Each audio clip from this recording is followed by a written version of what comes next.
Approach anxiety is the biggest issue that guys think they have to overcome to start getting the success with women.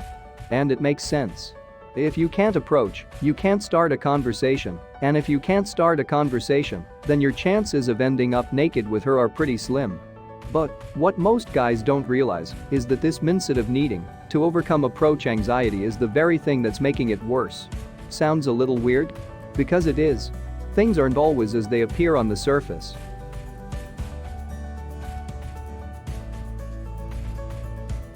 What is approach anxiety?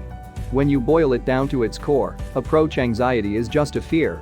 The cause of that fear differs from person to person, from getting rejected, to being labeled as a creep, to embarrassing yourself, to feeling powerless, to proving to yourself that you're worthless. The experience is usually the same. Tightness in the stomach, sweating palms, uncooperative feet, tunnel vision, and the most frustrating of all, a cold, disempowering frozen brain. When approach anxiety strikes, it's like a computer locking up whilst you're looking at porn just as your mother walks into the room.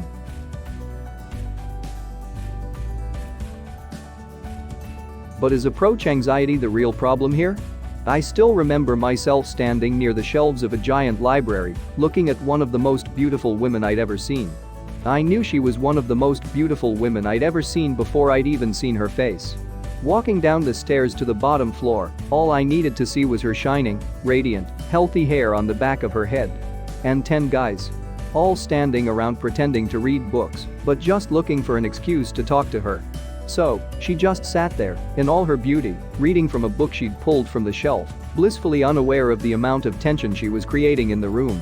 I stood 7 meters away, nestled snugly in between self-help and biographies, desperately trying to come up with something cool, something fun, something interesting to say that I could use to break the ice. But all I could do was stand there, frozen with anxiety. I struggled to come up with something to break the ice and start a conversation. But the only thing that in my brain was this paralyzing approach anxiety. I wanted to get rid of it. I needed to get rid of it.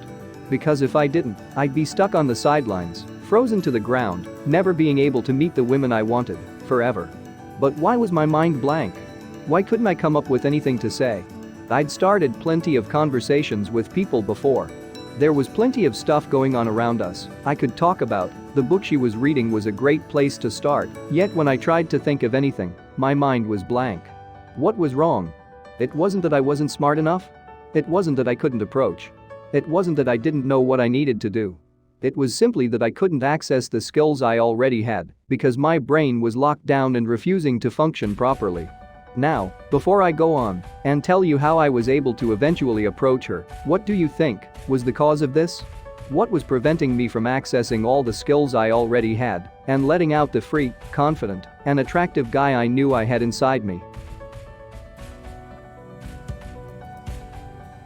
Out of nowhere I realized that it wasn't my approach anxiety that was the problem here, but it was actually the way I was thinking about my approach anxiety. I decided to take a different course.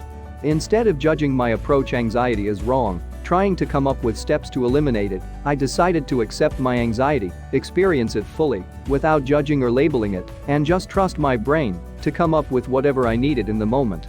I stood there, saying nothing, thinking nothing, and just allowing myself to experience anxiety. Not trying to label it, blame it, judge it or eliminate it, just allowing myself to be anxious. As we started to talk and joke a bit more, I noticed something strange happening. Instead of feeling locked up and frozen to the spot, I started to relax into the moment and be more present. I was funnier, more easygoing, less reactive, and far more real. In other words, as I started to just allow myself to experience the anxiety more, without judging or labeling it, the cool, fun guy I had inside me started to come out. This was when, without me consciously thinking about it, my feet just started walking towards the stunning girl I'd been so nervous about approaching before. Instead of having to logically convince myself to approach her, I was just drawn in. I walked through the middle of the group of guys surrounding her, knelt down beside the couch she was sitting on, looked her directly and intently in the eyes, and said, "I don't think I've done anything as chilling as this before, but I had to come and tell you how beautiful I think you are." In a dead quiet bookstore, in front of 10 guys who were all staring at me, to the most beautiful woman I'd ever seen, whilst racked with approach anxiety. No bullshit openers, no fancy tricks, not methods or structures or tactics, just laying it out on the table. And she loved it. What I learned from this, and what I want you to understand out of this, is that approach anxiety isn't the problem. I am going to tell real reason for your anxiety. The real reason why you get frozen to the spot and your brain turns to jelly is the way you're thinking about your approach anxiety. Instead of just experiencing your approach anxiety and allowing it to be there whilst you just go about and do what you want, you're labeling, judging, and analyzing your anxiety. You're using logical thinking and trapping yourself behind this steel curtain of doubt and fear. The act of trying to get rid of your approach anxiety is the very thing that's making you freeze up and not be able to approach, flirt with, and seduce women, rather than the anxiety itself. But why you're anxious? Because you're creating extra challenges in your head with your logical thinking. You're focusing on making sure you don't get rejected, you're focusing on trying to come up with the perfect thing to say, you're focusing on trying not to get laughed at by all the people around you, and because these are challenges that you simply can't overcome, you're getting anxious. The challenges you perceive, the exact challenges that are responsible for the anxiety you experience, only exist inside your head. They only exist because of the way you're analyzing the world around you. They only exist because you're judging and categorizing potential reactions, potential outcomes, and trying to come up with ways to deal with them before they occur. If you weren't trying to work out how to get her to like you, if you weren't trying to work out how to deal with potential obstacles, if you weren't trying to analyze, judge, and categorize the world around you, then these imaginary challenges that cause you to experience this anxiety wouldn't exist.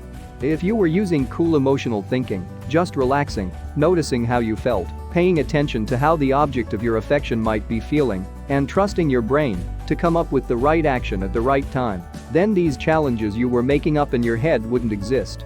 And neither would your anxiety.